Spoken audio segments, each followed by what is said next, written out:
Magandang araw po sa inyo mga idol at sa mga giliw kong tagapakinig. Nagkita-kita po tayong muli. Ako po ang inyong Tito Blair na bumabati sa inyo ng isang maligayang Pasko. Sa araw po na ito, pakinggan po natin ang kwento ni Joel. Isang binatang mabait, masipag at mapagmahal na anak at kapatid. Salat sila sa buhay at tanging paglalabada lamang ng ina ang kanilang ikinabubuhay. Kapos din sa edukasyon ang binatang si Joel.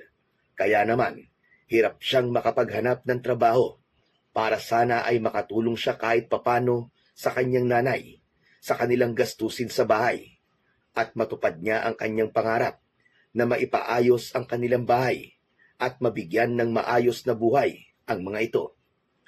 Ngunit isang araw, isang pangyayari ang naganap nang iligtas niya ang mayor nila sa kanilang lugar at binigyan siya nito ng trabaho mismo sa bahay nito upang pagtanaw ng utang na loob.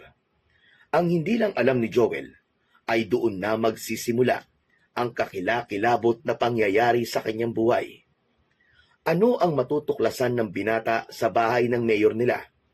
At paano siya makakaligtas sa kinakasadlakang panganib na maaaring tumapos sa kanyang buhay at pangarap?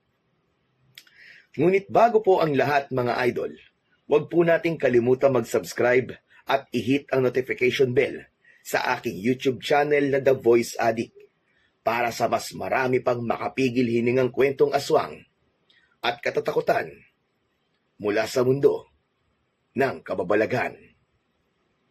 Umpisahan na po natin ang kwento. Uy, Balong! Sumahod ka na yata ngayon ah. Ang dami niyang dala mong grocery ah. Malayo pa ang sahod, paring Joel. Itong grocery na to, galing kay Mayora Elena. Namimigay siya rin sa plaza ng mga ganito eh. Talagang mahal na mahal ni Mayora tayong mga taga-Kalapawan ano? Parang napapadalas ang pamimigay niya rito ng mga grocery. Sinabi mo pa. Teka, bakit kaya hindi ka pumunta ron para mabiyayaan ka rin? Sige, samahan mo naman ako. Medyo nahihiya kasi ako eh. Sus, yan ka na naman eh. Yan ka na naman sa hiya-hiya mo eh. Pero sige na nga. Tara, at baka maubusan ka pa. Salamat pare ah. Talagang maaasahan ka kahit kailan. Kilala sa lugar ni na Joel si Mayor Elena o mas kilala sa tawag na Mayora Elena bilang isang tapat at mabuting tagapaglingkod. Unang termino pa lamang nito, ngunit nakita na kagad ng marami kung gaano ito kahusay mamuno sa isang bayan.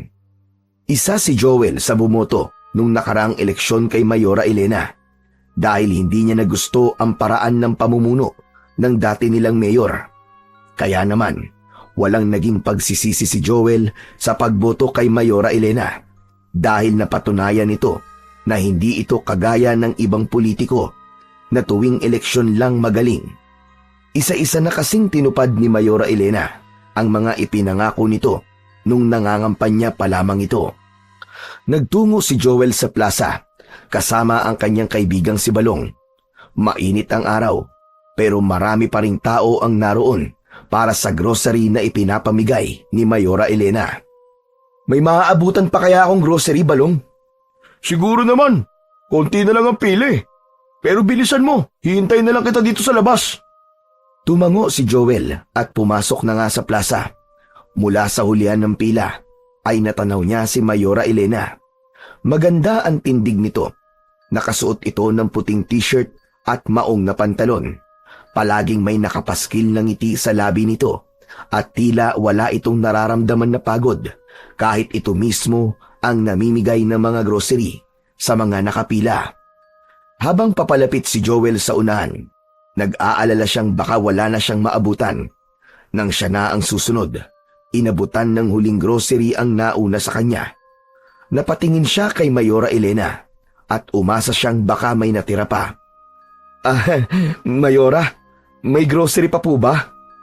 Ay naku, pasensya ka na. Sakto lang ang bilang ng grocery sa mga nagpalista kahapon. Nagpalista ka ba? Nako, hindi po kasi ako nakapagpalista, Mayore. Nasa bayan po ako kahapon. Naghahanap po kasi ako ng trabaho.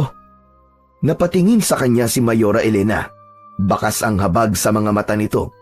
Kinuha nito ang pitaka nito mula sa bulsa ng pantalon at naglabas ng 2,000 piso. Saka iniabot yun kay Joel. Wala nang grocery kaya ito na lang ang tanggapin mo. Nako, Mayora, nakakahiya naman po, wag na po. Huwag ka nang mahiya. Alam kong kailangan mo rin ito. Kaya tanggapin mo na. Yan din ang presyo ng bawat grocery na ipinamigay ko kaya parang binigyan na rin kita nun. Titig na titig si Joel sa perang iniabot ni Mayora Elena sa kanya. Nanlambot ang kanyang tuhod habang iniisip ang laman ng kanyang bulsa na halos wala na. Dahan-dahan niyang inabot ang pera. Maraming salamat po, Mayora. Napakalaking tulong po nito sa amin. Walang anuman. Alagaan mo ang sarili mo at ang pamilya mo, ha? Sige po, aalis na po ako. Salamat po ulit. Talagang napakabuti niyo po. Sana po patuloy po kayong pagpalain. Maraming salamat din.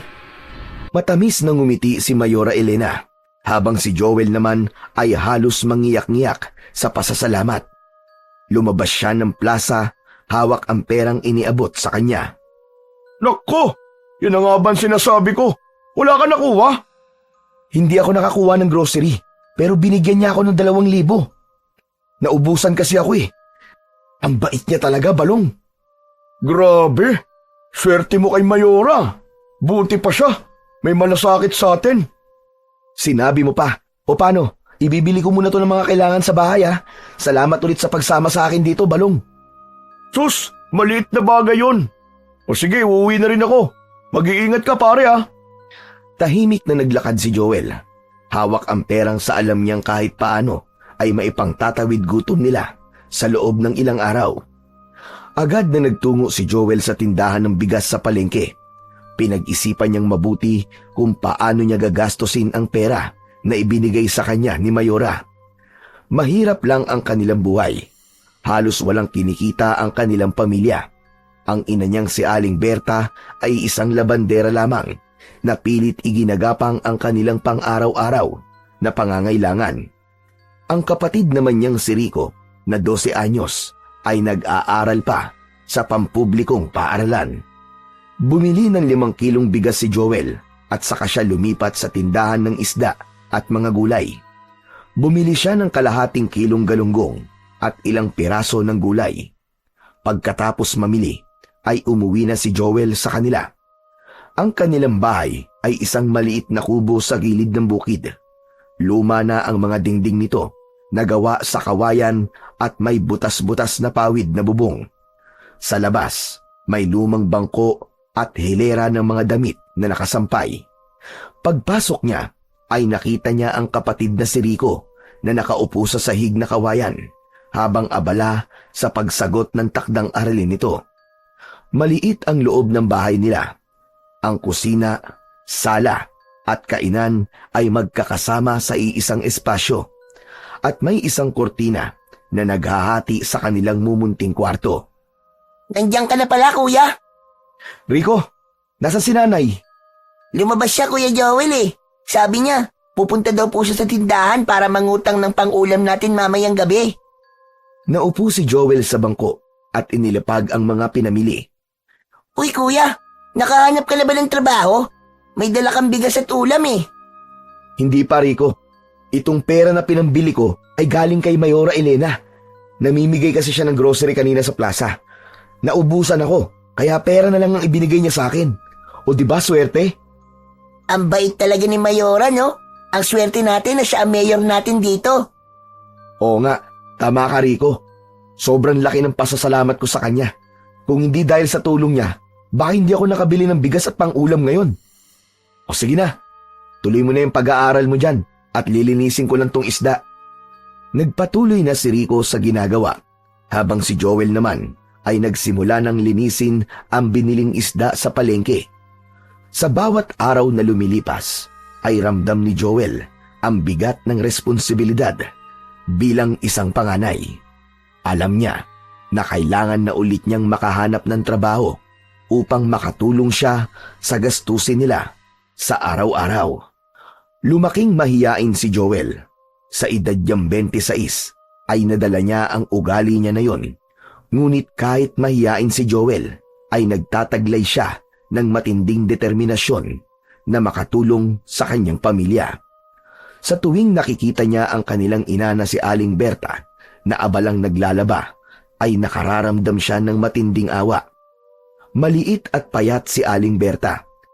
Ngunit halos araw-araw nitong hinaharap ang sangkatutak na labada ng kanilang mga kapitbahay. Madalas niyang marinig ang daing ng ina tuwing gabi na nagrereklamo sa sakit na mga kamay at likod nito. Bagamat hindi nito sinasabi ng direkta, ramdam naman ni Joel na nahihirapan na ang kanilang ina sa gawaing yon. Kaya sa kabila ng kawalan ng diploma sa kolehiyo, ay nagpasya siyang maghanap ng trabaho sa bayan. Isang araw, maaga siyang gumising at nagbihis ng maayos. Dinala niya ang kanyang resume na isinulat lamang niya gamit ang ballpen. Lakad dito, tanong doon. Halos buong bayan ay inikot na niya, ngunit palagi siyang tinatanggihan. Ang ilan pa nga ay hindi na siya binibigyan ng pagkakataong ma-interview. Isang tingin pa lamang sa kanyang resume ay agad siyang sinasabihan na walang bakante. Sa bawat pagtanggi na natatanggap, pakiramdam ni Joel ay parang palubog ng palubog ang kanyang pag-asa. Ngunit hindi siya sumusuko. Palagi niyang iniisip ang kanyang ina at ang kapatid na si Rico. Araw-araw, sinusubukan niyang maghanap ng kahit na anong trabaho. Tindero, kargador, kahit maging delivery boy. Dumating pa nga sa puntong sumubok siyang mag-apply bilang tagalinis ng bahay. Ngunit kahit doon ay hindi siya natatanggap dahil mas pinipili ang mas may karanasan. Gayunpaman, sa kabila ng sunod-sunod na kabiguan, hindi nawala ang pag-asa kay Joel. Lagi niyang sinasabi sa kanyang sarili na darating din ang araw na may tatanggap sa kanya. Ang determinasyong yun ang nagtulak sa kanya para bumangon tuwing umaga at muling maghanap ng trabaho. Para kay Joel, hindi siya maaaring sumuko. Ang hangarin niyang matulungan ang kanyang ina at mapagaan ang bigat ng buhay ng kanilang pamilya ang nagsisilbing liwanag sa kabila ng kadiliman ng kanilang kalagayan. Gabi na nang makauwi si Joel sa kanilang lugar mula sa paghahanap ng trabaho sa bayan. Bagsak ang balikat niya dahil gaya ng mga naunang araw ay wala pa ring tumanggap sa kanya. Hawak niya ang supot na may lamang kaunting bigas na nabili niya. Inisip niya kung paano muling babudgetin ang kakaunting perang natira sa bulsa niya. Sa may kanto, biglang sumulpot si Balong. Nakangiti itong lumapit kay Joel. Aba, ginagabi ka yata paring Joel ah. Kumusta? Nakahanap ka na ba ng trabaho? Wala pa rin nga paring Balong eh. Sinusubukan ko naman, pero hindi talaga madali. Nilalabanan ko na lang tong pagiging mahiyain ko. Kaya mo yan paring Joel. Huwag kang susuko. Hayaan mo, kapag nagkaroon ng bakante sa pinagtatrabahuan ko, promise, ikaw kagad ang sasabihan ko. Ire-rekomenda pa kita sa boss namin. Napangiti si Joel sa sinabi ng kanyang kaibigan. Kahit paano ay gumaan ang pakiramdam niya sa suporta ng kanyang kaibigan. Salamat paring Balong ah. Malaking tulong na rin na may nagpapalakas ng loob ko. Ano ka ba naman? Magkaibigan tayo eh. Dapat magtulungan. Pero alam mo ba, may balita na naman akong hindi maganda. Ano na naman yan? Ikaw talaga basta chismis. Hindi pwedeng hindi makakalampas sa mga tenga mo. Hindi to basta-basta chismis lang pare. Totoo to. May nawawala na naman sa lugar natin. Yung dalagang anak ng isang tanod. Sabi, nagpaalam lang doon na bibili ng ballpen sa tindahan isang gabi. Pero hindi na bumalik sa bahay nila. Walang Diyo. Ilang buwan na rin na may nawawala sa lugar natin paring Balong ah. Hanggang ngayon, wala pa rin sagot kung anong nangyayari sa kanila. Oo nga eh. Nakakatakot isipin kung ano na nga bang nangyari sa kanila. Wala man lang clue kung saan napupunta ang mga tao. Kaya mag-iingat ka paring Joel. Kung pwede, huwag ka nang maglakad-lakad ng mag-isa sa gabi. Tumango si Joel. Alam niyang may katwiran ang kanyang paring Balong. Pero mukhang hindi niya magagawa na hindi umuwi ng gabi sa bahay nila. Lalo na at madalas ay naglalakad siya pauwi mula sa bayan dahil sa kakulangan ng pamasahe. Nagpaalam na rin siya sa kaibigan at nagpatuloy sa pag-uwi. Ngunit ang kaba sa puso niya ay hindi pa rin maalis-alis dahil sa pataas ng pataas ang bilang ng mga taong nawawala sa kanilang lugar. Pag-uwi ni Joel sa kanilang maliit na bahay, ang una niyang napansin ay ang katahimikan. Sa isang sulok ay nakita niya ang kanyang nanay na mahimbing nang natutulog sa banig. Sa kabilang bahagi naman ng bahay ay abala naman si Rico sa pagsusulat habang nakaupo sa isang lumang bangko. Lumingon si Rico kay Joel nang marinig ang pagbukas ng pinto. Kuya, andyan ka na pala. Ginabi ka na. Naglakad lang kasi ako pa uwi, Rico eh. Kung dapat na ipangpapamasahe ko, ibinili ko na lang ng bigas natin. Bakit gising ka pa nga pala? Gabi na. Nagre-review po kasi ako, kuya eh. May exam po kami bukas. Lumapit si Joel at hinaplos ang ulo ng kapatid. Aba, ang sipag naman mag-aral ng kapatid ko. Teka, kumain ka na ba? Oo, kuya. May itinira kami ni nanay para sa'yo. Nandun po sa mesa. Kumain ka na, kuya. Kasi alam kong gutom na gutom ka na eh. Tinignan ni Joel ang mesa at napansin ang maliit na mangkok ng sinigang at kaunting kanin. Hindi niya mapigilang mapangiti kahit gutom na siya. Salamat, Rico ah. Grabe, wala pa akong kain simula kaninang tanghali. Agad na dumulog si Joel sa hapagkainan at nagsimula ng kumain. Habang kumakain, ay muli siyang kinausap ni Rico. Kuya, kumusta naman po ang paghahanap niyo ng trabaho? Ayun, minamalas pa rin. Wala pa rin ako makitang trabaho na tatanggap sa akin. Sa kabila ng high school lang ang natapos ko. Huwag kang mawawala ng pag-asa, kuya. Makakahanap ka rin ng trabaho. Oo naman. Siguro ay may plano ang Diyos, kaya hindi pa niya ako binibigyan ng trabaho sa ngayon. Alam mo, kuya, iniisip ko minsan, baka mas mabuti kung huminto na lang ako sa pag-aaral para magtrabaho na rin ako. Para makatulong ako sa gastos dito sa bahay. Yan ang wag na wag mong iisipin, Rico. Kahit anong mangyari, sisikapin namin ni nanay na makapagtapos ka. Ayoko matulad ka sa akin, na hirap makahanap ng trabaho dahil hindi nakapagtapos ng kolehiyo. Tahimik na tumango si Rico, pero halata pa rin ang alalahanin sa mukha nito. Maiba ako, kuya. Narinig mo na ba yung balita dito ngayon sa atin? Yung tungkol po dun sa nawawalang dalaga? Oo nga eh. Nabanggit na sa akin ni paring Balong kanina. Kaya ikaw, kapag uwi na sa school, diretso na sa bahay ha, at huwag ka na makikipag-usap o makikipaglaro sa hindi mo kilala. Oo, kuya. Kanina nga, pumunta si Mayora Elena dun sa pamilya ng nawawalang dalaga eh. Kinausap niya sila at nangakong gagawin ng lahat para maibalik yung anak nila. Napangiti si Joel habang tinatapos ang kanyang pagkain. Talagang napakabait ni Mayora Elena. Hindi talaga nakakapagsisi na ibinoto ko siya bilang mayor ng ating bayan. Sinabi mo pa, kuya. Sobrang swerte natin kasi ang laki ng puso niya sa pagtulong sa lahat, lalo na sa mga kagaya nating mahihirap. Tumango si Joel bilang pagsang-ayon sa sinabi ng kanyang kapatid. Bukod sa hirap sa paghahanap ng trabaho, isa pa sa nagbibigay ng pangamba para kay Joel ay ang halos na magkakasunod na pagkawala ng mga tao sa kanilang lugar. Sa loob kasi ng ilang buwan, sunod-sunod ang balitang may nawawalang tao, mga kabataang babae, matatanda at kahit mga bata. Lahat ng mga yon ay tila naglaho na parang bula. At sa kabila ng masusing investigasyon ng mga pulis, ay wala pa rin nakakaalam kung saan napunta o ano ang nangyari sa mga nawawala.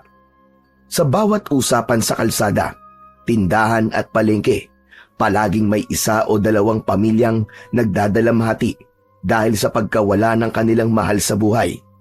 Ang sabi-sabi, may mga grupo raw na kumukuha ng tao para ibenta ang lamang loob ng mga ito sa black market. Hindi ito mapatunayan, pero ang takot na dala ng haka-hakang yun ay sapat na para magkulong ang mga tao sa kanilang mga bahay pagsapit ng dilim. Si Joel naman, bagamat sanay sa hirap ng buhay, ay hindi maiwasang makaramdam ng takot. Hindi lang para sa sarili niya, kundi maging para sa mga taong importante sa kanya.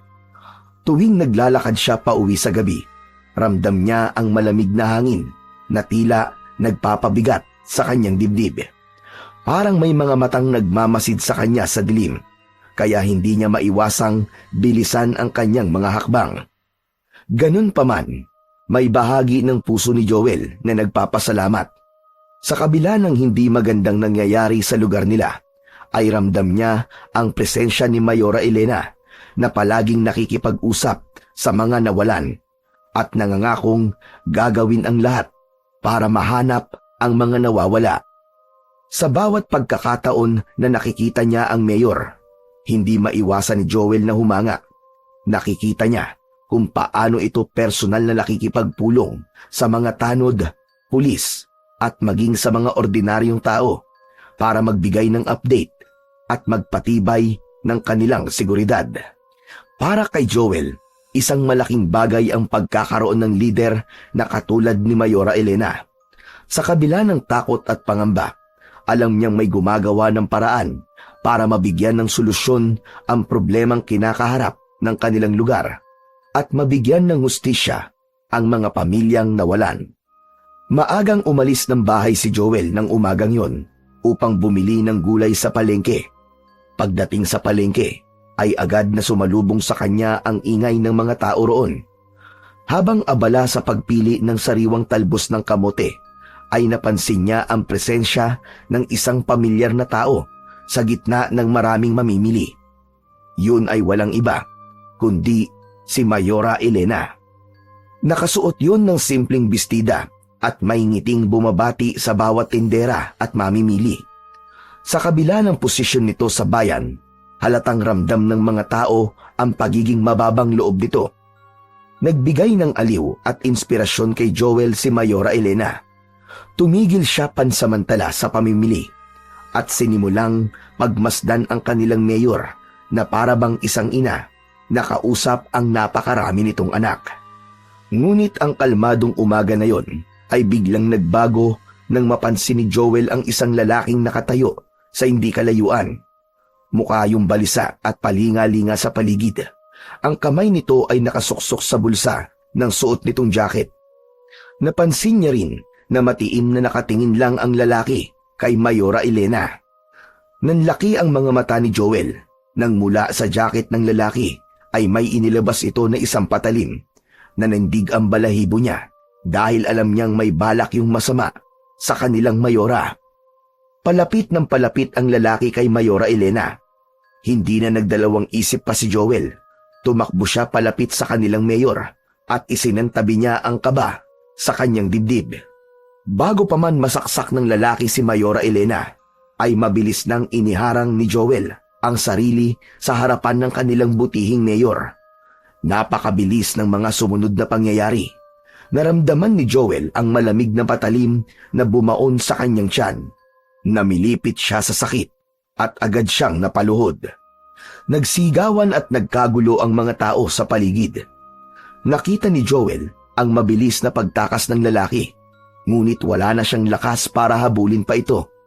Humawak siya sa kanyang tiyan at naramdaman ang pagtagas ng dugo sa kanyang mga daliri. Agad naman siyang dinaluhan ni Mayor Elena. Diyos ko! Tulungan niyo kami! Tumawag kayo ng ambulansya! Tuluyan nang napahiga si Joel habang ang paningin niya ay unti-unting nagdidilim.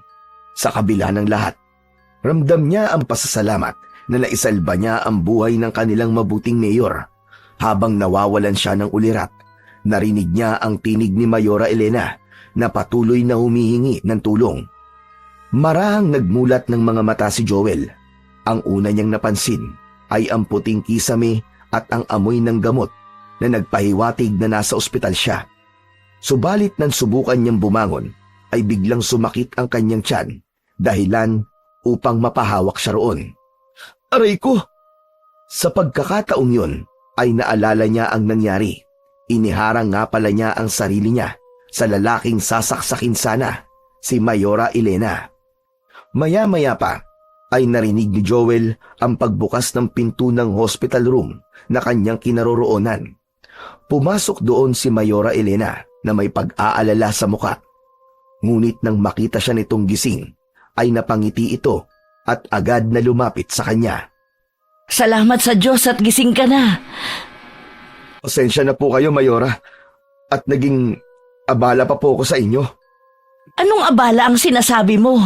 Iniligtas mo ang buhay ko. Hindi abala yon. Maraming salamat. Bibihira ang ilalagay ang sarili nila sa alanganin upang iligtas ang ibang tao. Maraming salamat talaga. Wala pong anuman, Mayora.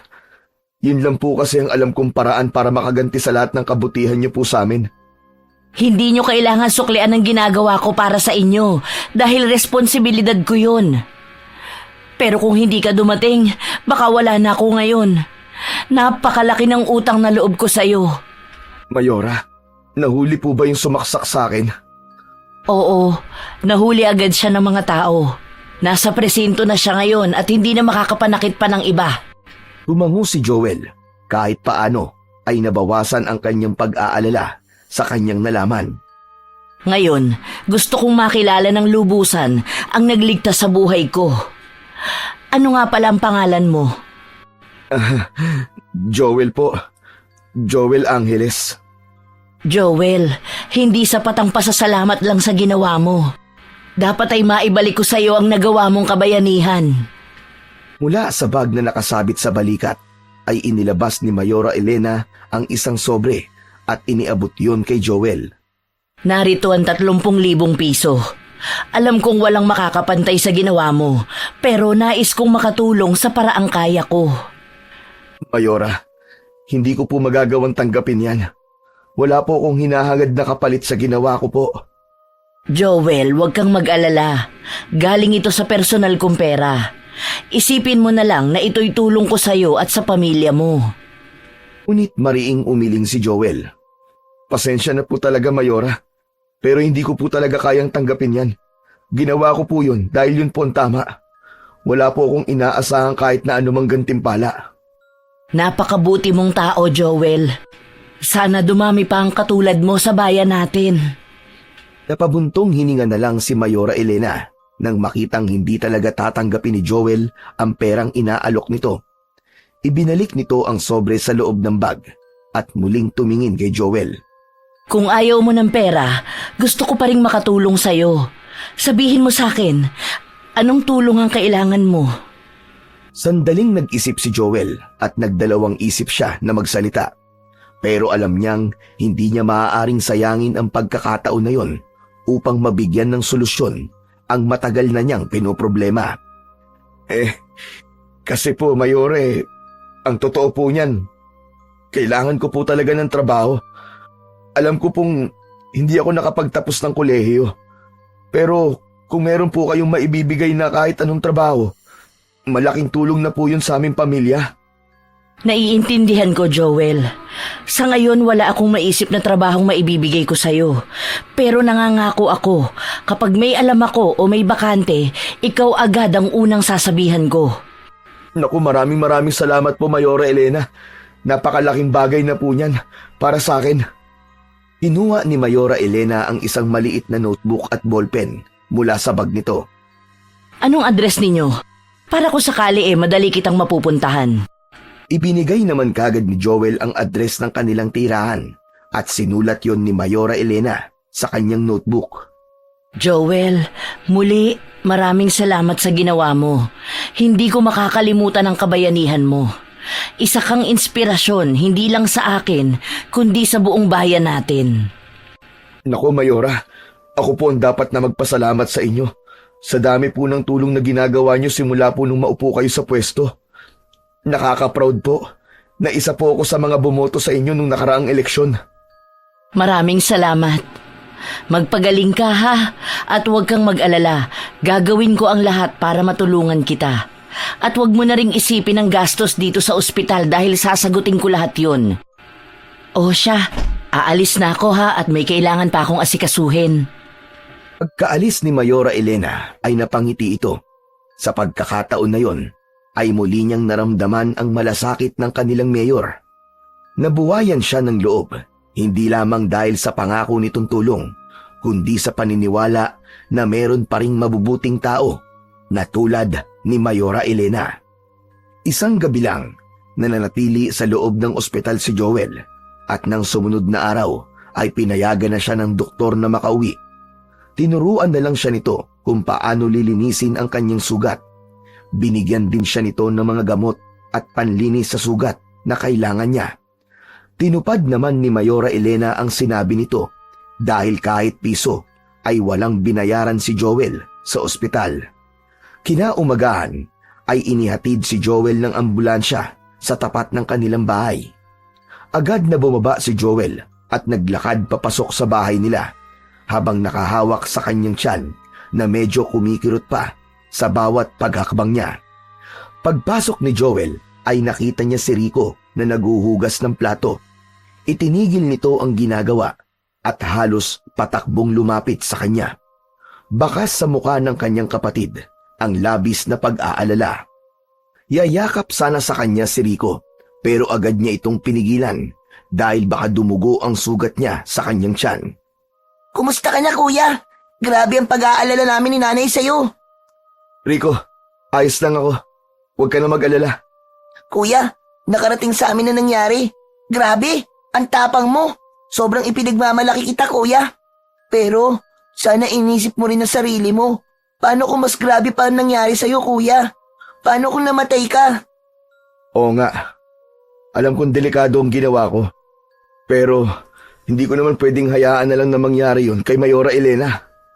Sigurado ka bang maayos ka na, kuya? Oo, Rico. Kailangan ko lang magpahinga.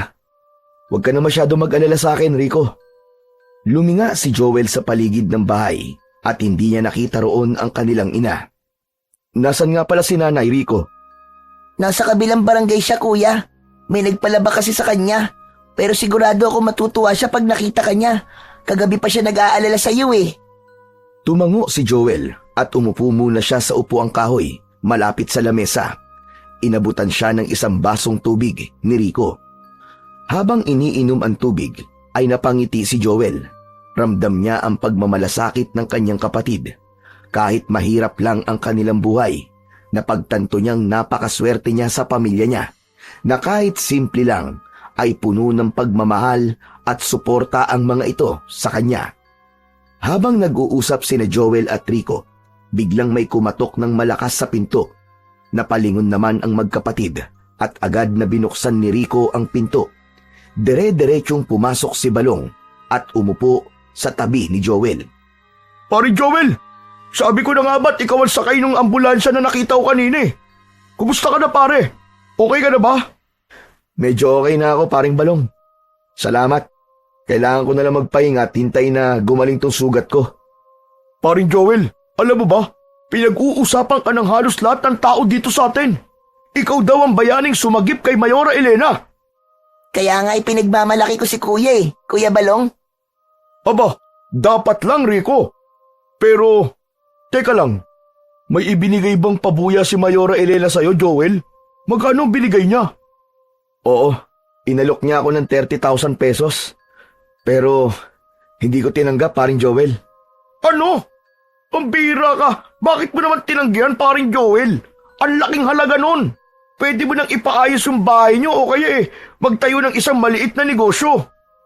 Hindi ko tinanggap kasi bukal naman sa loob ko ang ginawa ko sa kanya. Hindi ko iniligtas ang buhay ni Mayora Elena kasi umaasa ako merong kapalit na pera. Pero nangako naman sa akin si Mayora Elena na tutulungan niya ako makahanap ng trabaho. Natigilan si Balong at saglit na nag-isip. Maya-maya pa ay tumangu-tango ito na tila napagtanto ang sinabi ni Joel. Kung sa bagay, mas okay nga yun. Mas maganda nga na trabaho na lang ang ibigay niya sa'yo kasi pang matagalan yun pare.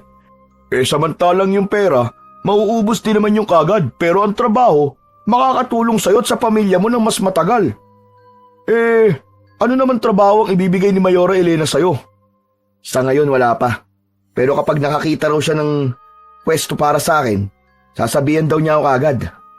Nagpatuloy ang pag-uusap ni na Joel at Balong Labis na natuwa si Joel nang malaman na ipinagmamalaki siya ng mga tao sa lugar nila. Doon niya naramdaman ang sarap sa pakiramdam kapag merong kang nailigtas na buhay. Sa mga sumunod na araw, nanatili si Joel sa kanilang bahay upang magpagaling. Maigpit ang bilin ng kanyang ina at ni Rico na wag muna siyang gumagawa ng mabibigat na gawain sa kanilang bahay. Lagi siyang ipinagluluto ng mainit na sabaw ng kanyang ina, habang si Rico naman ang nagsisigurong maayos ang kanyang higaan at may tubig siyang maiinom. Kahit gusto na ni Joel na bumangon at maghanap ng trabaho, ay paulit-ulit siyang sinasabihan ng dalawa na magpahinga na lang muna.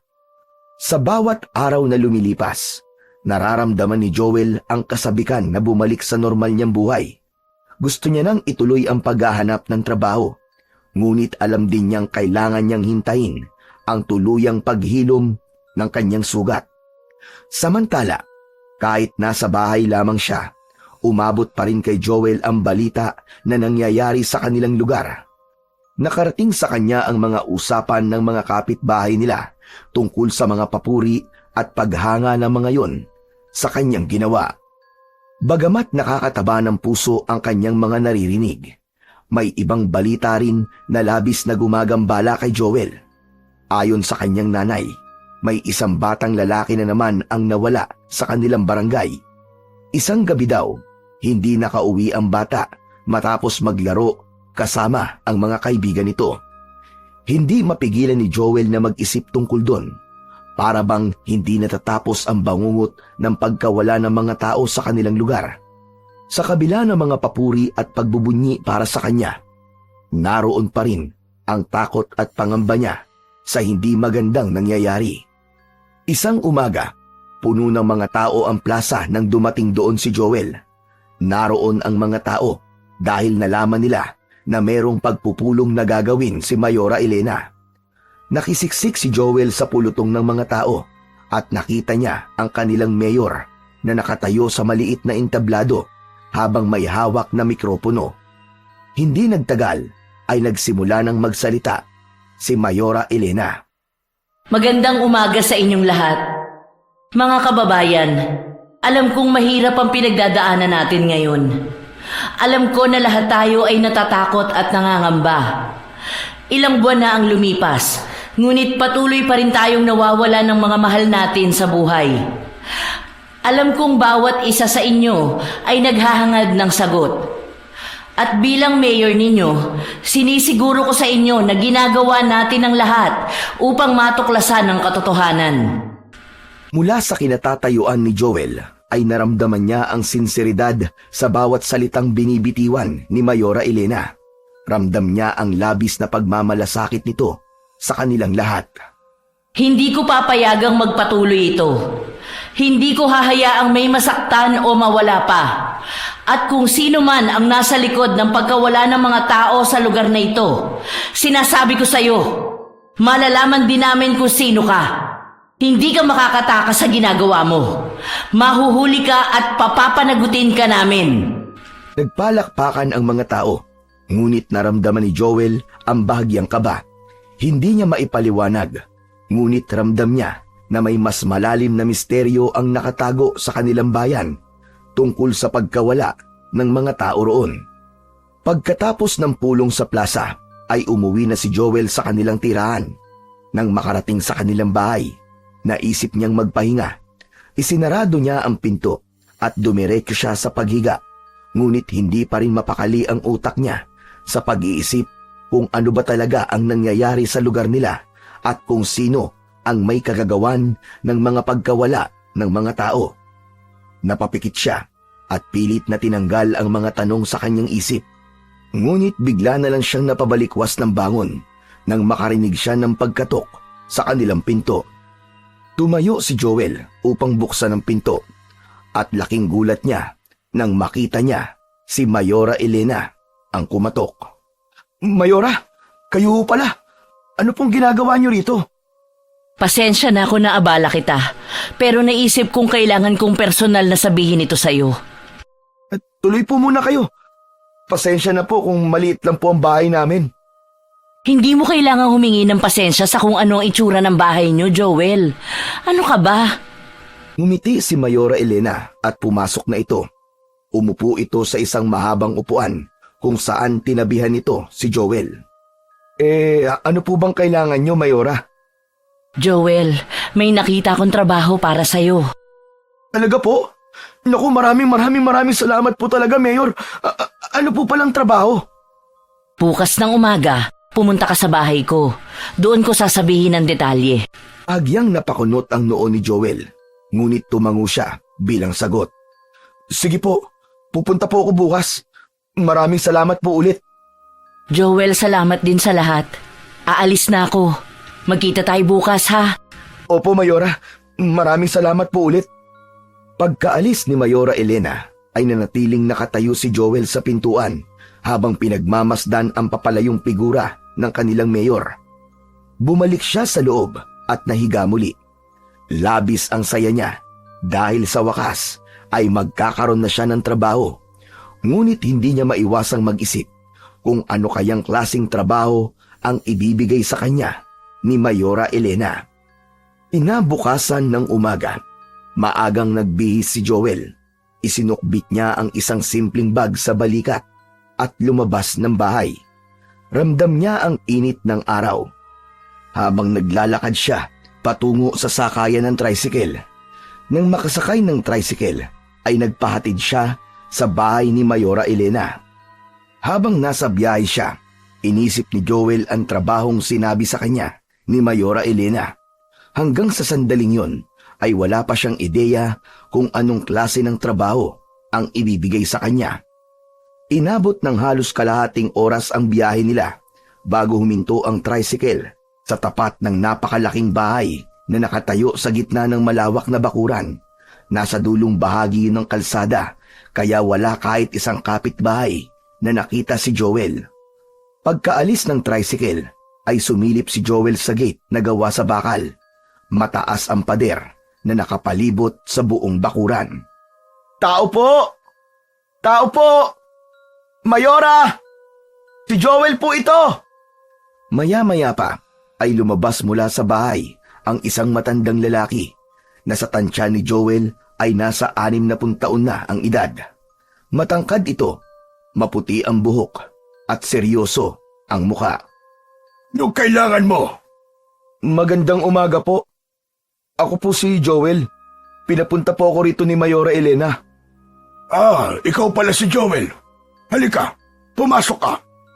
Binuksan ng matandang lalaki ang gate at sinundan ito ni Joel papasok sa malaking bahay. Pagpasok nila sa loob ay sandaling napahinto si Joel dahil namangha siya sa kanyang nakita.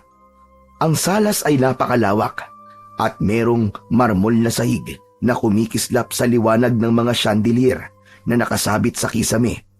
Ang mga pader ay puting-puti na may mga dekorasyong abstract na painting. Sa gitna naman ng sala ay may malambot na sofa na kulay krema at sa tabi nito ay isang coffee table na may mamahaling vase na puno ng sariwang bulaklak.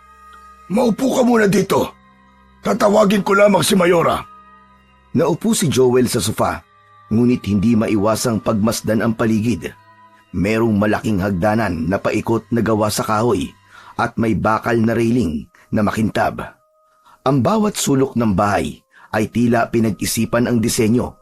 May isang cabinet na gawa sa salamin na may laman na mga tropeyo at iba't ibang mga larawan ni Mayora Elena, kasama ang mga kilalang tao. Habang nakaupo si Joel sa malambot na sofa, ay narinig niya ang mga yabag mula sa hagdan. Tumingin siya roon at nakita niya si Mayora Elena na pababa mula sa ikalawang palapag. Suot nito ang isang elegante ngunit simpleng kulay puting bestida na bumagay sa maaliwalas nitong aura. Nang makita siya ng mayor ay ngumiti ito at lumapit. Joel, salamat at nakarating ka. Magandang umaga po, Mayora. Hector, pakihanda mo nga ng merienda si Joel. Opo, Mayora. Tumango si Mang Hector at agad na umalis papunta sa kusina. Si Joel naman ay nanatiling nakatingin kay Mayora Elena. Maupo ka. Gusto ko sanang pag-usapan natin ng tungkol sa alokong trabaho sa'yo. Mayora, ano po bang trabaho ang tinutukoy nyo? Kailangan ko ng isang taong maaasahan para sa isang espesyal na gawain dito sa bahay. Kailangan ko ng magpapakain sa alaga kong hayop. Magpapakain po ng hayop? Oo, simple lang ang trabaho, hindi ba? Sigurado ko na kayang-kaya mo yun. Umuwi na kasi sa probinsya nila yung dati kong tauhan na gumagawa nun, kaya kailangan ko ng agarang kapalit niya. 30,000 pesos kada buwan ang magiging sahod mo kung tatanggapin mo ang trabaho. Nabigla si Joel sa kanyang narinig. Pinagpawisan siya ng malapot kahit malamig ang buong kabayan dahil sa aircon. 30,000 pesos po? Para lang po sa pagpapakain ng hayop? Oo, Joel, pero may kondisyon. Ano po yun? Hindi mo maaaring sabihin kahit kanino ang tungkol sa trabahong ito. Kung anong ginagawa mo rito, lalo na kung anong hayop ang papakainin mo. Lalo nadagdagan ang pagtataka ni Joel sa kondisyon na yon. Abay kung ganun po, anong klaseng hayop po ba ang aalagaan ko? Hindi ko pwedeng sabihin sa'yo ngayon. Ang mahalaga, gawin mo lang ang trabaho mo. Kapag nakita mo na ang alaga ko, saka mo maiintindihan. Napaisip si Joel, masyadong mataas ang sahod para sa isang simpleng trabaho. Gayunpaman, malaki ang maitutulong nun sa kanyang pamilya. Sa gitna ng pag-iisip ni Joel, ay dumating si Mang Hector, dala ang isang tray ng merienda, isang baso ng malamig na orange juice at 2 piraso ng ensemada na tila bagong hango sa oven. Inilapag nito yun sa mesa, sa harap ni Joel. Ito na ang merienda mo. Salamat po. Tahimik na umalis si Mang Hector pagkatapos nun. Nagsimula ng kumain si Joel habang iniisip ang alok ni Mayora Elena. Si Mang Hector nga pala yun, ang nag-iisa kong kasambahay. Balik tayo sa pinag-uusapan natin. Kaya mo bang tanggapin ang trabaho, Joel? Sige po, Mayora. Tatanggapin ko po ang trabaho. Mabuti naman. Maraming salamat, Joel. Pero tandaan mo, wala kang dapat pagsabihan tungkol dito. Naiintindihan ko po, Mayora. Halika, may ipapakita ko sa'yo. Tumayo si Mayora Elena at naglakad papunta sa isang pinto sa ilalim ng hagdan. Agad na sumunod doon si Joel. Binuksan ni Mayora Elena ang pinto gamit ang isang susi mula sa bulsa ng suot nitong damit. Pagbukas ng pinto, bumungad kina Joel ang makitid na hagdan pababa. Sa ibaba nun ay malamlam ang ilaw na nagbigay ng kakaibang kaba sa kanya. Tahimik niyang sinundan ang Mayora habang pababa sila sa basement. Pagdating sa ibaba, nakita niya ang isang malaking pintong gawa sa bakal. Sa itsura pa lang ng pinto, ay alam niya na ubod yun ng tibay. Sa ibaba ng pinto, napansin ni Joel ang isang maliit na parehabang pinto na halos isang dangkal lang ang taas.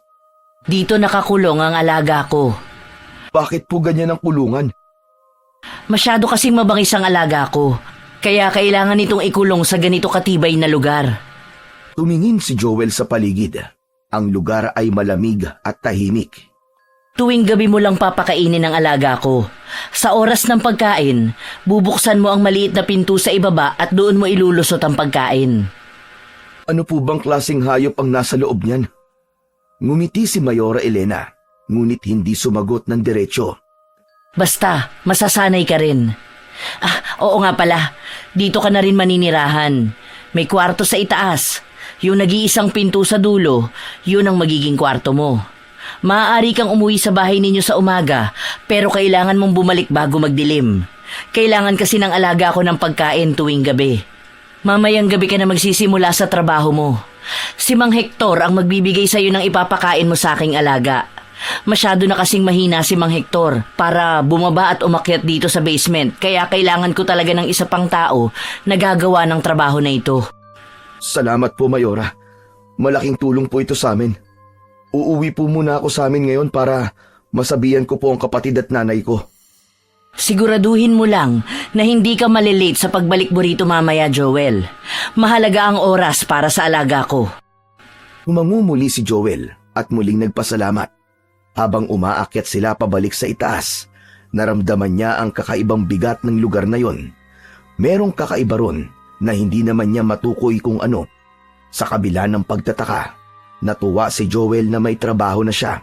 Ngunit hindi niya maiwasang magtanong sa sarili kung anong klaseng hayop ang nasa likod ng pintuang yon. Masaya at may ngiti sa labi na naglakad si Joel papunta sa kanilang bahay matapos niyang bumaba sa tricycle.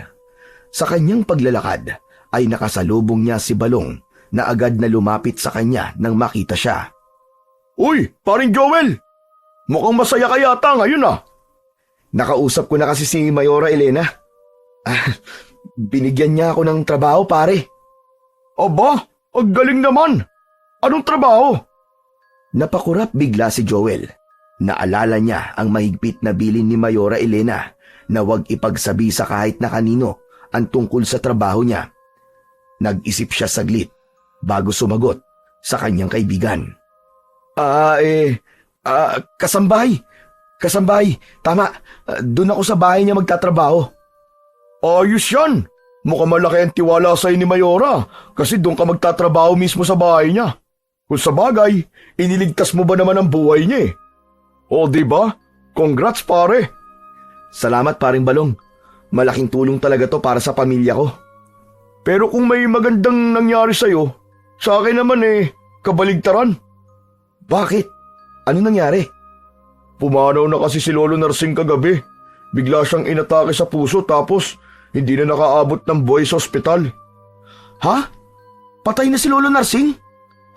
Nung isang araw lang kinumusta pa niya ako Matanda na rin kasi si Lolo Saka maraming beses na rin siyang nagkasakit nitong mga nakaraan. Malaking kawalan siya sa lugar natin, pare. Siya lang ang nag-iisang albularyo dito, di ba? Oo nga, pare. Pero sa tingin ko, masaya na rin si Lolo. Marami siyang natulungan nung buhay pa siya. At tandaan mo, hindi lang siya basta albularyo. Magaling rin na manunugis ng aswang si Lolo. Di ba? Totoo yung sinabi mo, pare. Marami siyang nagawa para sa atin, saka para sa lugar na to. Matapos ang saglit na katahimikan, ay nagpaalam na si Joel kay Balong. Nagpatuloy si Joel sa kanyang paglalakad pauwi sa kanila. Hindi niya maiwasang malungkot sa pagkawala ni Lolo Narsing dahil sa tuwing merong may sakit sa kanila, ay ito ang kanilang takbuhan.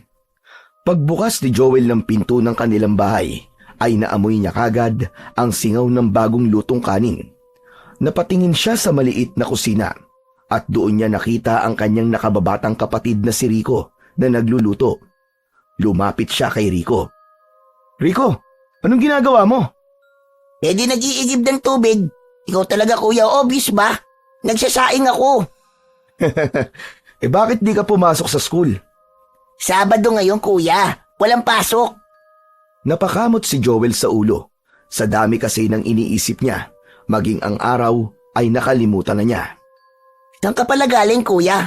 Pagkagising namin ni nanay kanina, wala ka na rito. Nagpunta kasi ako sa bahay ni Mayora Elena. Alam mo ba, binigyan na niya ako ng trabaho bilang kasambahay sa bahay niya. Talaga kuya? Ang galing naman. Kailan ka magsisimula? Mamayang gabi. Tsaka, doon na rin ako titira. Pero pwede akong umuwi dito kapag umaga. Napakabait talaga ni Mayora Elena. Oo nga, Rico Sa wakas, meron na ulit akong trabaho.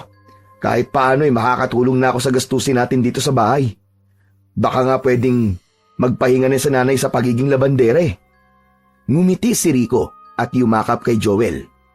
Proud na proud ako sa'yo kuya. May trabaho ka man o wala.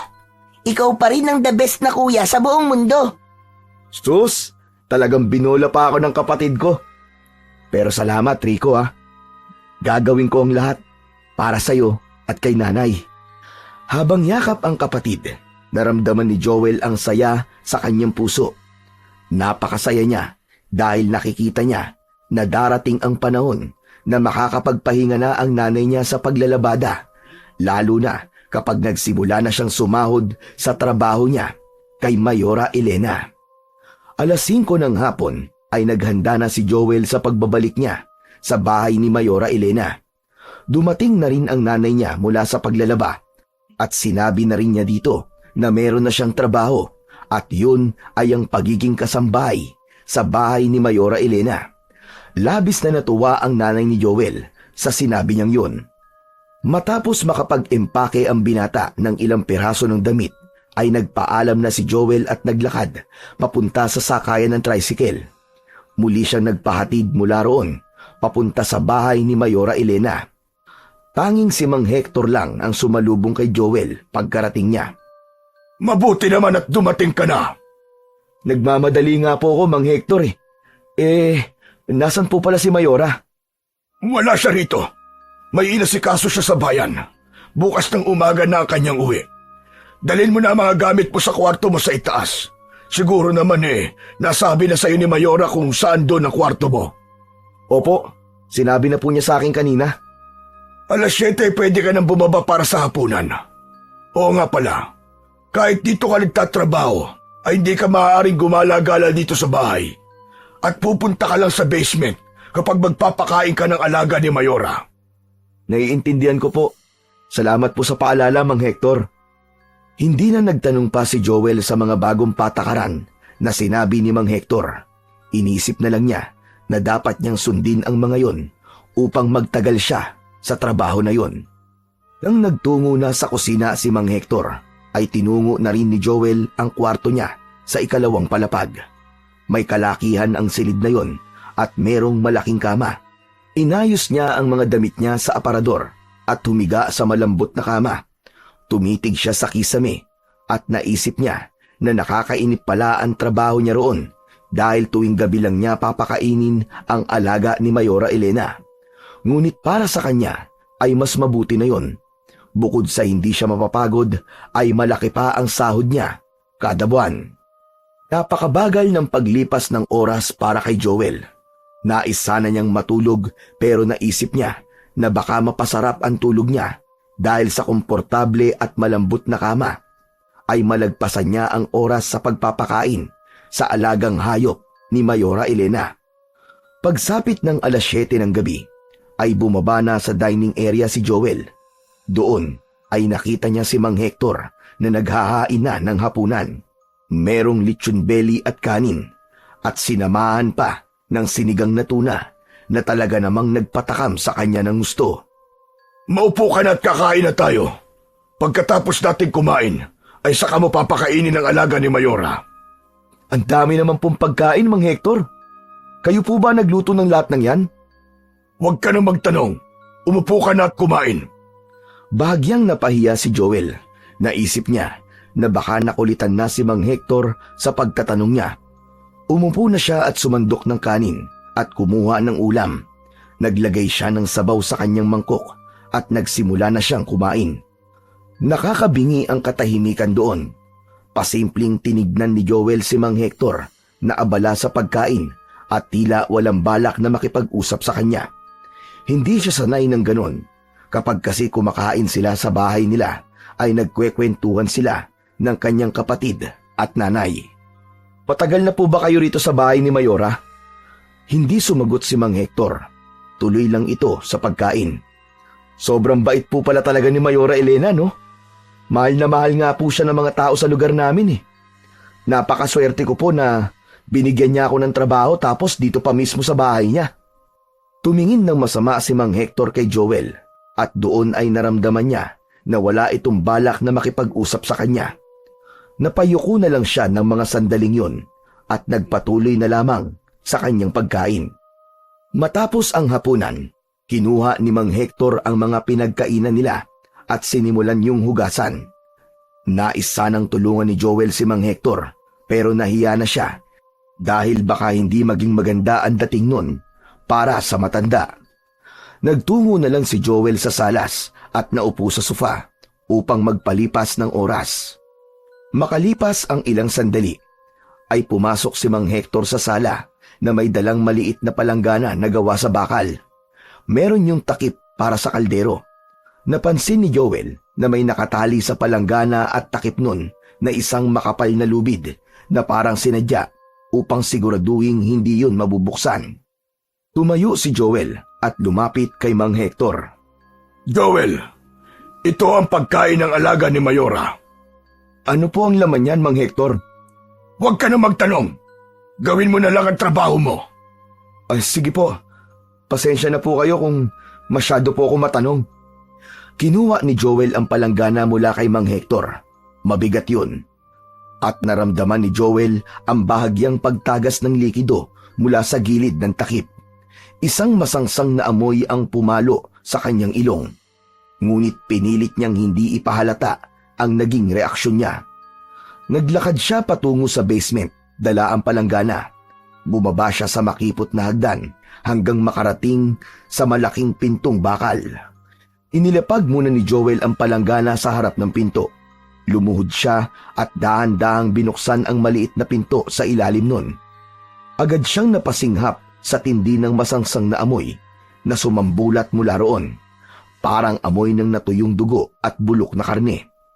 Tiniis na lamang yun ni Joel at inisip niya na parte yun ng kanyang trabaho. Inilapit niya ang palanggana at ipinasok yun sa loob ng lagusan.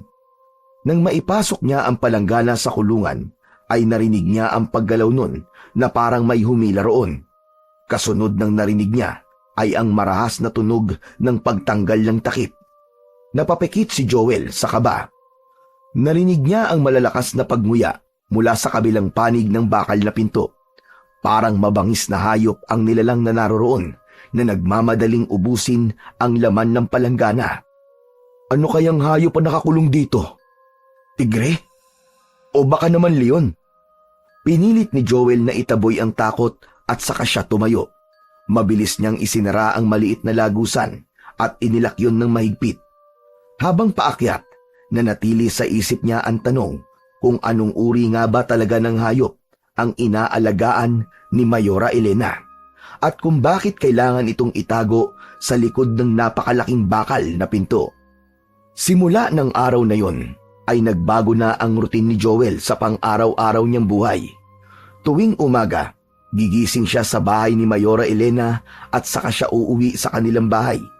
Pagdating niya sa kanilang bahay, kapag wala si Rico, ay tinutulungan naman niya ang kanyang ina sa mga gawaing bahay.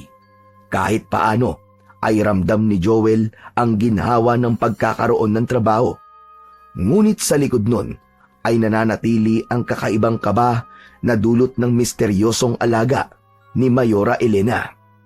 Pagsapit ng hapon, muling babalik si Joel sa bahay ni Mayora Elena at palagi niyang tinitiyak na darating siya roon bago tuluyang dumilim.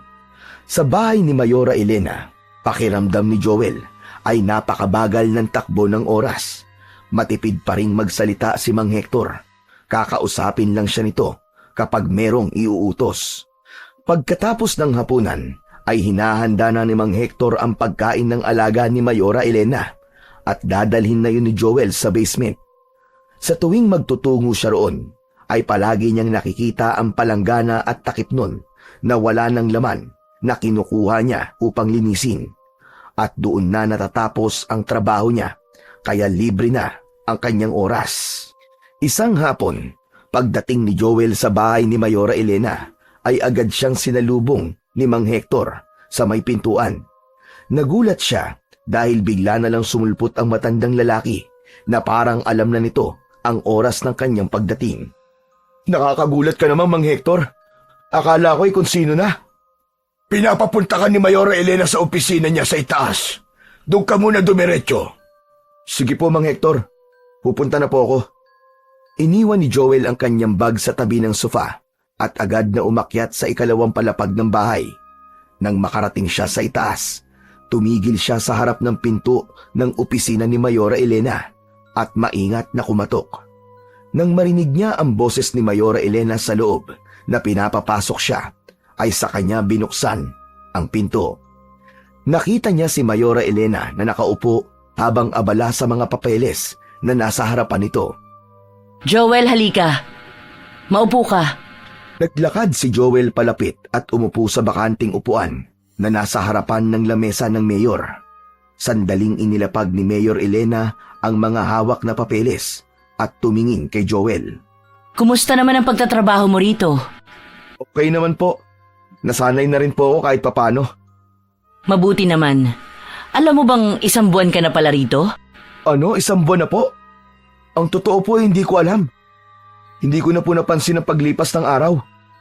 Ngumiti si Mayora Elena at kinuha ang isang puting sobre mula sa drawer ng lamesa. Inabot nito ang sobre kay Joel na agad niyang tinanggap. Narito ang sahod mo para sa unang buwan. Nako, maraming salamat po, Mayora. Bilangin mo para sigurado. Pinuksan ni Joel ang sobre at sinimulan yung bilangin. Aba, Mayora, sobra po ito ng 5,000 piso ah. Sinadya ko yan.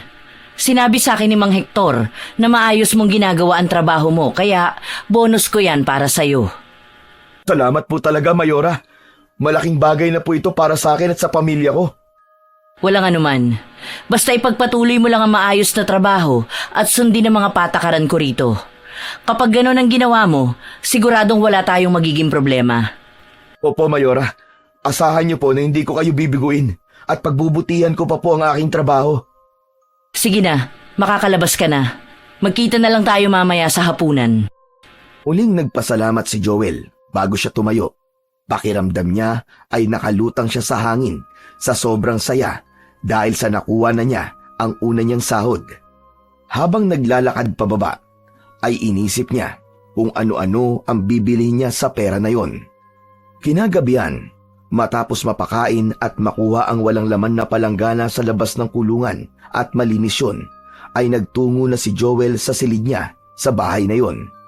Agad siyang nakaramdam ng antok, kaya nahiga na siya hanggang sa hindi niya na namalayan na nakatulog na siya.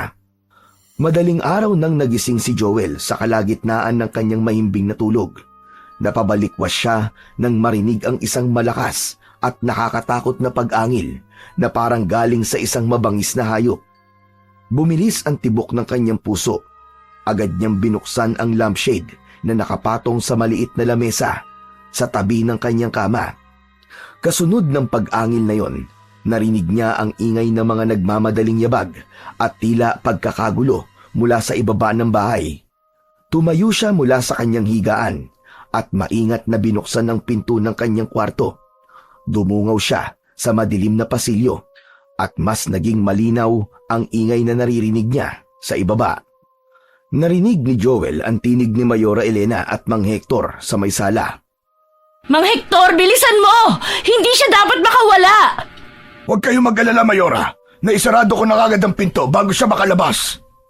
Kinilabutan si Joel. Ang unang pumasok sa isip niya ay baka nakawala mula sa kulungan ang alagang hayop ni Mayora Elena. Hindi na siya nakapagpigil at nagpasya siyang bumaba. Dahan-dahan siyang naglakad pababa sa hagdan. Nakita niya sa ibaba si Mang Hector na may hawak na isang mahabang kadena. Nang nasa gitna na si Joel ng hagdan, ay biglang napatingin sa kanya si Mayora Elena. Joel, huwag ka nang bumaba! Bumalik ka na sa kwarto mo! Natigilan si Joel, ngunit hindi niya napigilan ang sarili na magtanong. Ano pong nangyayari, Mayora? Ano po ba yung ingay na narinig ko? Huwag ka na magtanong, Joel. Bumalik ka na sa kwarto mo. Wala nang ibang nagawa si Joel, kundi sundin ang utos ng dalawa. Bumalik siya sa kanyang silid, ngunit hindi siya mapalagay. Nang muli siyang humiga, ay nanatiling gising ang kanyang diwa. Nagtanong siya sa kanyang sarili kung tama ba ang hinala niya na ang malakas na pag-angil na narinig niya ay mula sa alagang hayop ni Mayora Elena na nakakulong sa may basement. Kinaumagahan ay naghanda na si Joel para pansamantalang umuwi sa kanilang bahay. Pagbaba niya sa sala ay nakita niya si Mayora Elena na nakaupo sa sofa habang nagbabasa ng dyaryo. Sandaling huminto si Joel upang magpaalam. Magandang umaga po, Mayora. Uuwi po muna ako sa amin. Babalik na lang po ako ulit mamayang hapon. Sige lang, Joel. Mag-iingat ka. Alabas na sana si Joel ng pinto, pero naudlot yun nang muling magsalita si Mayora Elena. Joel, sandali lang. Kailangan kitang makausap. Tungkol po saan, Mayora? Tungkol sa nangyari kagabi. Pasensya na kung natakot ka. Muntik na makawala ang alaga kong hayop, kaya nagkagulo kami ni Mang Hector. Pero kontrolado na namin ang sitwasyon. Wala ka nang dapat ikabahala. Ganun po ba, Mayora? Akala ko po kasi kung ano na po nangyari. Huwag ka nang mag-isip pa. Ang mahalaga na ayos na ang lahat. Sige na, umuwi ka na sa inyo. Sige po, Mayora. Maraming salamat po. Pagkaalis ni Joel sa bahay ni Mayora Elena, ay dumiretso siya sa palengke. Doon ay namili siya ng mga prutas, gulay at iba pang pangangailangan sa bahay nila. Kumuha rin siya ng isang sakong bigas.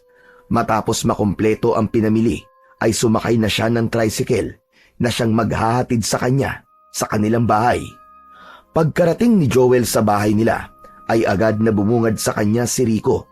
Tuwang-tuwa sa dami ng dala niya. Kuya Joel, grabe! Ang dami mong binili ah! Anak, anong mga yan? Ang dami naman yan. Nakangiti si Joel habang inilalapag ang mga supot ng grocery at ang sako ng bigas sa lamesa. Nay, nakuha ko na po ang sahod ko, kaya bumili na po ako ng mga kailangan natin dito sa bahay. Ay, salamat anak. Malaking bagay ito para sa atin. Inilabas ni Joel ang isang bungkus ng pera mula sa kanyang bulsa at inabutan niya ng pera ang kanyang ina na agad nitong tinanggap. Para po sa mga gastusin natin yan sa bahay, Nay. Yung natira po, itatabi ko po para ipunin. Gusto ko po kasi na maipaayos po itong bahay natin. Napakabuti mo, Joel. Salamat talaga, anak. Pakiramdam ni Joel ay siya ang pinakamasayang tao sa buong mundo ng mga sandaling yon. Lalo na nang marinig niya ang pasasalamat sa kanyang ina. Pagsapit ng hapon, muling nagpaalam si Joel sa kanyang ina at kapatid upang bumalik na sa bahay ni Mayora Elena. Habang naglalakad si Joel, ay bigla siyang kinabahan sa dahilan na hindi niya alam. May kung anong pakiramdam na bumabagabag sa kanya. Ngunit pilit niya yung nilalabanan. Gusto niyang magpatuloy sa pagtatrabaho kay Mayora Elena para sa kanyang pamilya. Kahit pa may mga bagay na hindi niya maipaliwanag sa bahay ng kanyang amo. Pagkatapos ng hapunan nila Joel sa bahay ni Mayora Elena, tulad ng dati ay inihanda na ni Mang Hector ang pagkain ng alaga ni Mayora Elena. Tahimik itong nagtungo sa likod ng bahay, dala ang palanggana at isang malaking takip. Si Joel, tulad ng nakasanayan, ay nanatiling nasa sala lamang. Simula nang magtrabaho siya ron, ilang beses na niyang sinubukang silipin ang likod ng bahay, ngunit wala siyang makitang posibleng lugar na pinagkukunan ng pagkain ni Mang Hector. Ang likod ng bahay ay tila pangkaraniwan lamang. Bakanting lote na may ilang tambak ng kahoy at yero. Pagbalik ni Mang Hector ay agad ditong inabot kay Joel ang palanggana, ngunit may napansin siyang isang bagay. Mang Hector, parang nakalimutan niyo pong talian ng palanggana para putakpan. Joel, matagal ka na rito. May tiwala na ako sa'yo. Alam kong alam mo na hindi mo pwedeng tignan ang laman yan. Basta dalhin mo na yan sa basement. Tumango na lamang si Joel at nagsimulang maglakad patungo sa basement. Pagbukas niya ng pinto, ay maingat siyang humakbang pababa sa hagdan. Ngunit kung kailan nasa huling baitang na siya ng hagdan, ay saka pa siya nadulas. Nabitiwan niya ang palanggana. Tumilapon yon at bumagsak sa sahig. Tumapon ang laman nun at saka una-unahang pagkakataon ay nakita niya kung ano ang pinapakain ni na Mayora Elena sa alaga nitong hayop. Natulala si Joel habang tinitignan ang tumambad sa harap niya. Putol-putol na parte ng tao, isang putol na kamay na tila sariwa pa. Mga lamang loob din. Ang amoy nun ay umalingasaw at ang dugo ay kumalat sa sahig. Napahawak si Joel sa kanyang bibig at napasuka. Hindi niya napigilang sumigaw na umalingaw-ngaw sa buong bahay. Nagmamadali na umakyat si Joel sa hagdan palabas ng basement. Halos madapa siya sa pagmamadali. Nang tuluyan na siyang makalabas, ay muli siyang napasigaw nang biglang sumalubong sa kanya sina Mayora Elena at Mang Hector. Agad siyang hinawakan ng maigpit ni Mayora Elena sa magkabilaan niyang braso. Ayoko na dito! Alis na ako dito, Mayora! Joel, ano nangyayari? Huminahon ka! Yung laman po ng palanggana. Oh, parte ng katawan ng tao. Aalis na po ako rito. Bitiwan mo ako! Labis na nag-hysterical si Joel. Pilit siyang kumakawala sa pagkakahawak ni Mayora Elena, pero masyadong maigpit ang pagkakahawak nito. Hanggang sa isang malakas na sampal ang tumama sa kanyang pisngi mula kay Mayora Elena. Saglit siyang natigilan, huminto ang kanyang pagsigaw at napalitan yon ng tahimik na hikbi. Kumalma ka, Joel. Huminga ka ng malalim. Nanginginig pa rin si Joel, ngunit unti-unti na siyang humihinahon. Ano ang nangyari? Mayora, nadapa po ako at tumapon po ang laman ng palanggana. Nakita ko po, mga parte po ng tao ang laman nun. Tumahimik si Mayora Elena at tila inisip nito kung paano ipaliliwanag ang lahat. Napatingin ito kay Mang Hector at tumango lamang ang matandang lalaki. Joel, oras na para malaman mo ang totoo. Inawakan ni Mayora ang kamay ni Joel at hinila siya pabalik sa basement. Ayoko po, Mayora. Ayoko na po bumalik dyan. Wala kang dapat ikatakot. Kung gusto mong manatili rito at magtrabaho, kailangan mong sumunod. Wala nang nagawa si Joel kundi sundin si Mayora Elena. Dahan-dahan silang bumalik sa basement habang ang dibdib niya ay parang sasabog na dahil sa sobrang kaba, hanggang sa huminto sila sa malaking pinto na bakal sa basement. Pinuksan at hinila ni Mayora Elena ang pinto at bumungad kay Joel ang rehas na bakal sa likod nun. Sa ilalim ng rehas ay may maliit na awang kung saan pinapasok ang pagkain. Agad na umalingasaw ang nakakasulasok na amoy mula sa loob ng kulungan. Sa loob ng kulungan ay may isang mabangis na aswang na nagwawala. Malalakas ang sigaw nun at ang mga kuko ay kumikiskis sa rehas. Nagpupumilit yung kumawala habang pilit na inaabot sina Joel. Ang mga mata nito ay pulang-pula at bakas sa mukha nito ang gutom at galit. Labis na nang hilakbot si Joel sa kanyang nakita. Doon niya nalaman na hindi isang hayop kundi isang aswang ang gabi-gabi niyang pinapakain. Joel, siya si Raul. Anak ko siya. Anak nyo? Paano nangyari na nagkaroon kayo ng anak na aswang? Nabuntis ako ng isang aswang noon, kaya aswang din ang naging anak ko. Pero Mayora, mapanganib po siya. Banta siya sa buhay ng ibang tao. Ang dapat po sa aswang ay pinapatay. Nakita ni Joel ang pag-agos ng luha mula sa mga pisngi ni Mayora Elena. Joel, anak ko siya. Hindi ko kayang patayin si Raul. Ako ang kanyang ina. Kahit anong gawin mo, hindi mo maiintindihan ang nararamdaman ko hanggat ikaw mismo ang magkaroon ng anak na kagaya ni Raul. Gagawin ng isang magulang ang lahat para mabuhay at mapanatiling ligtas ang anak niya. Kung ganun po, Mayora, pumapatay po kayo ng tao para ipakain sa kanya? Kaya ba nawawala ang mga tao sa lugar namin?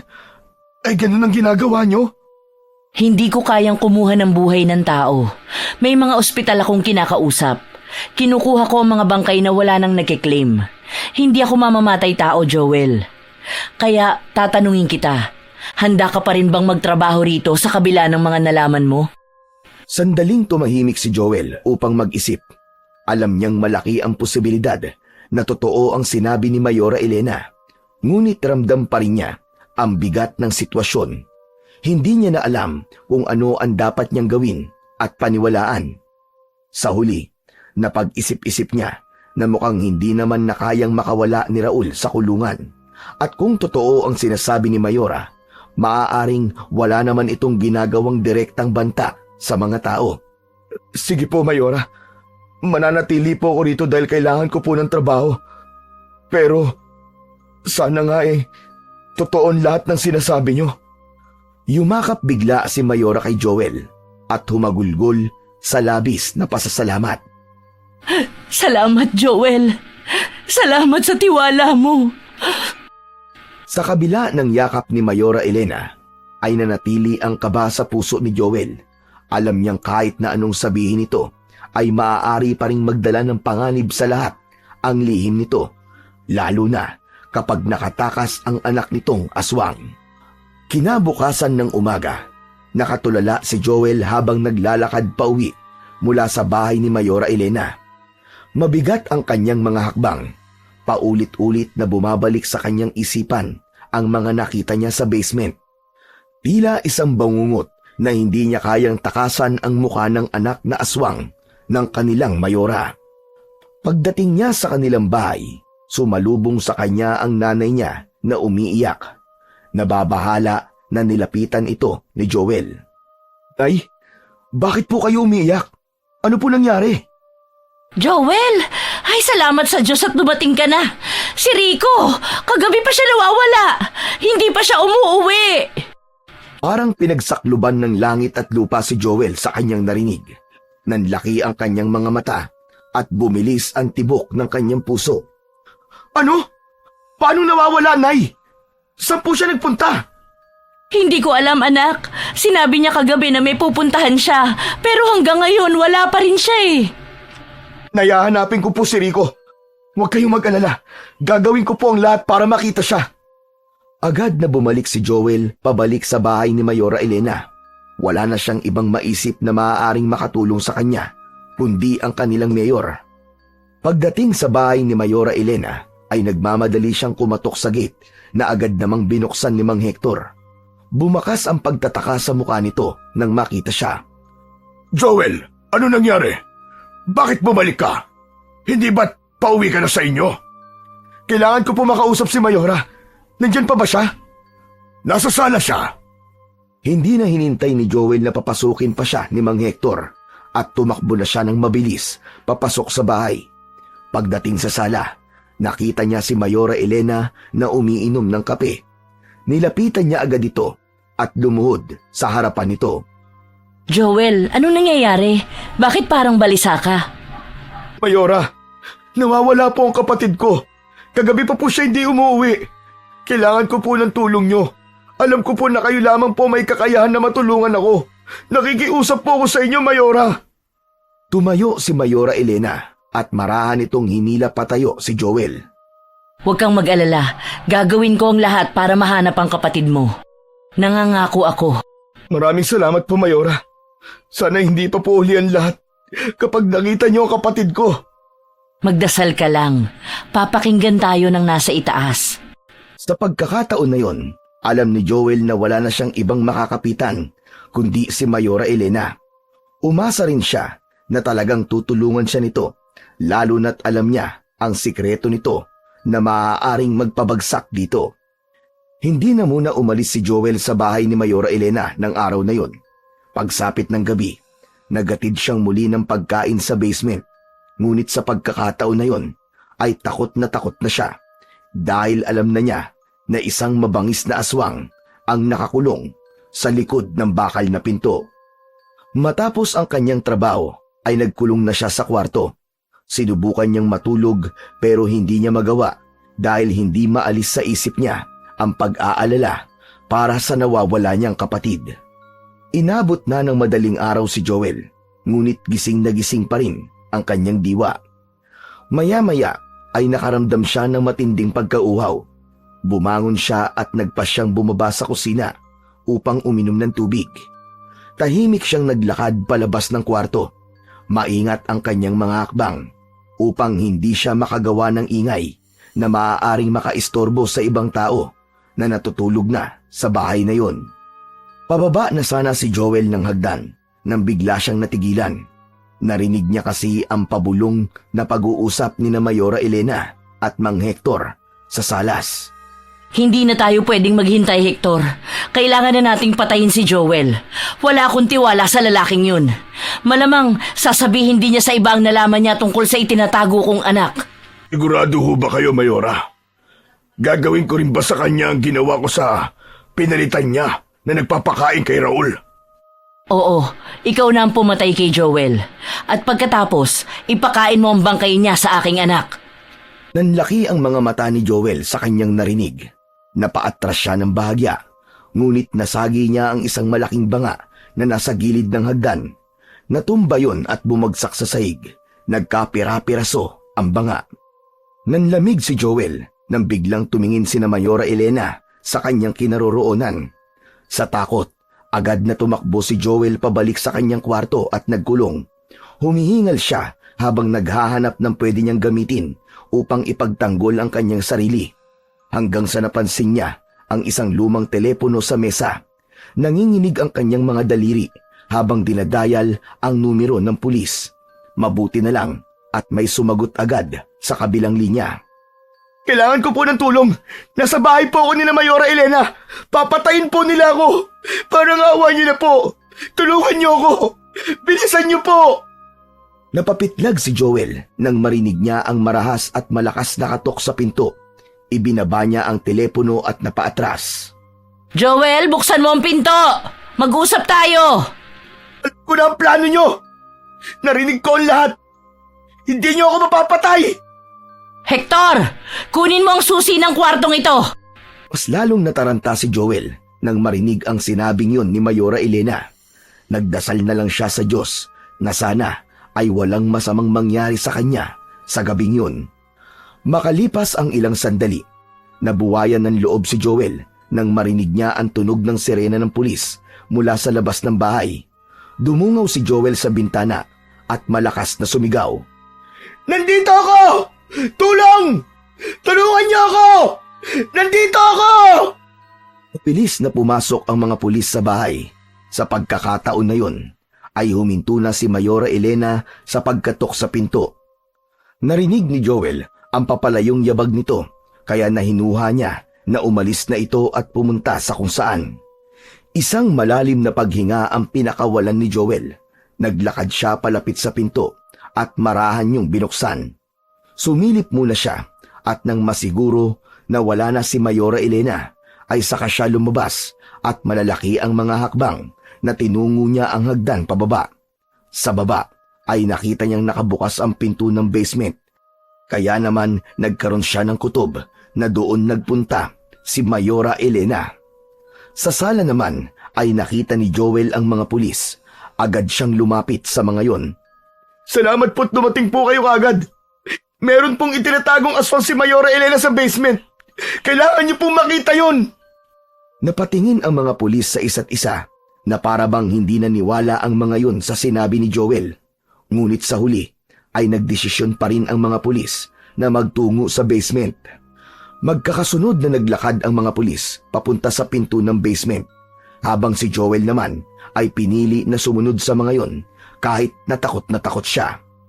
Pagdating nila sa basement ay tumambad sa kanila sina Mayora Elena at Mang Hector na nakatayo sa tapat na malaking bakal na pinto ng kulungan. Walang makakalabas ng buhay sa bahay na ito! Hector, buksan mo ang pinto! Pero Mayora, Buksan mo! Napilitan si Mang Hector na sundin ang utos ni Mayora Elena. Mabilis nitong binuksan ang bakal na pinto at agad nitong isinunod ang rehas sa likod nun. Biglang nagwala ang aswang na nasa loob ng kulungan. Akala mo ay isa yung napakabangis na hayop na nakawala mula sa napakatagal na pagkakakulong. Labis ang pagkagulat ng mga pulis sa kanilang nakita. Raul, patayin mo sila. Patayin mo si Joel at ang lahat ng pulis na yan. Huwag kang magtitira kahit isang buhay sa kanila. Ngunit sa halip na sundin ng ina, si Mang Hector ang sinunggaban ng aswang. Bago pa makalaban si Mang Hector, ay mabilis na itong nalapa ng aswang. Kinagat nito sa leeg si Mang Hector at uhaw na sinipsip ang dugo ng matandang lalaki. Raul! Hindi ka marunong sumunod! Wala kang kwenta! Lumingon ang aswang kay Mayora Elena at napasigaw ito nang sumugod ang sarili nitong anak dito. Sinunggaban ng aswang si Mayora Elena at nang mapahiga ito sa lupa ay nilaslas ng aswang ang leeg nito gamit ang matatalim nitong kuko. Winakwak ng aswang ang tiyan ng mayor at kinain nito ang lamang loob ng sarili nitong ina. Magkakasunod na putok ng baril ang umalingaw-ngaw sa basement. Binaril ng mga pulis ang aswang. Tinamaan yun ng sunod-sunod na bala sa iba't ibang parte ng katawan nito. Napaungol ito ng malakas at bumagsak sa saig, duguan at wala ng buhay. Napatingin si Joel sa bangkay ni Mayora Elena at sa anak nitong aswang. Walang tigil ang pag-agos ng kanyang luha dahil hindi siya makapaniwala na nagawa pa niyang makaligtas ng gabing yun. Pasikat na ang araw nang ihatid ng mga pulis si Joel sa kanilang bahay. Tulala ang binata habang bumababa siya ng sasakyan. Pagpasok niya sa kanilang bahay, ay agad siyang sinalubong ng kanyang ina. Anak, anong nangyari sa'yo? Bakit nakatulala ka? Si Mayora, Nay. May anak po siyang aswang na itinatago sa bahay niya. Nalaman ko po yun. Kaya gusto po niya akong patayin. Wala na po si Mayora, Nay.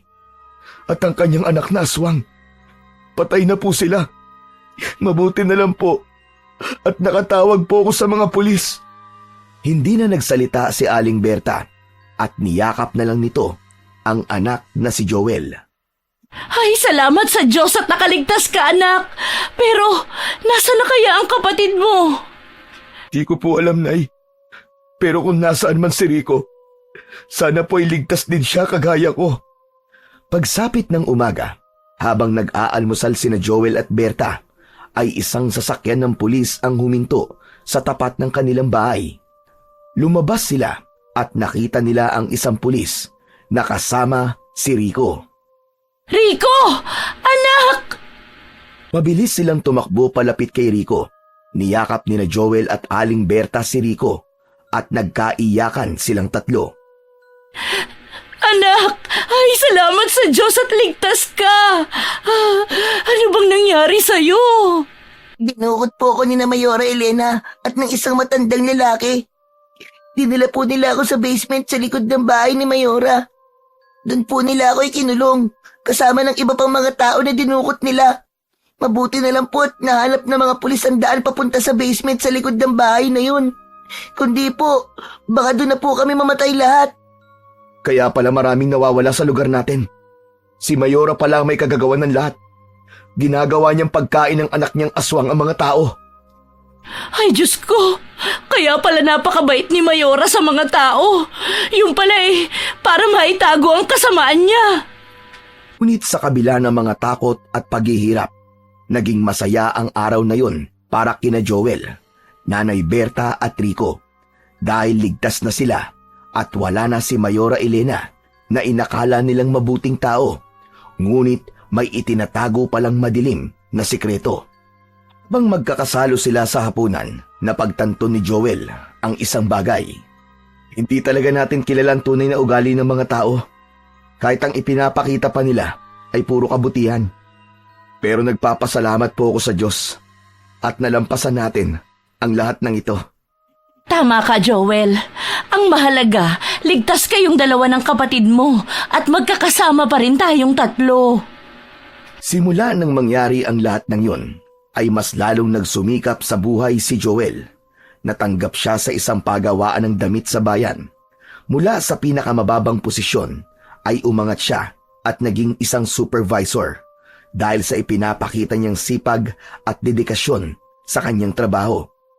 Nagawa niyang mapagtapos ng pag-aaral si Rico na isa ng pulis, habang ang kanilang ina naman ay itinigil na ang pagiging labandera.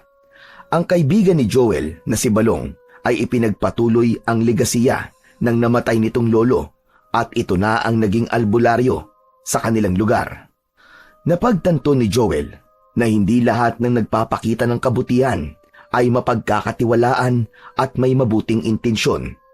Kagaya na lamang ni Mayora Elena na gumagamit ng kabutihan para pagtakpan ang lahat ng kasamaan nito. Sa kabila ng nakakatakot na karanasan na yon, napagtanto niya sa kanyang sarili na ang lahat ng yon ay nagturo sa kanya na maging mas matatag at maging mas maingat sa mga tao na nasa kanyang paligid.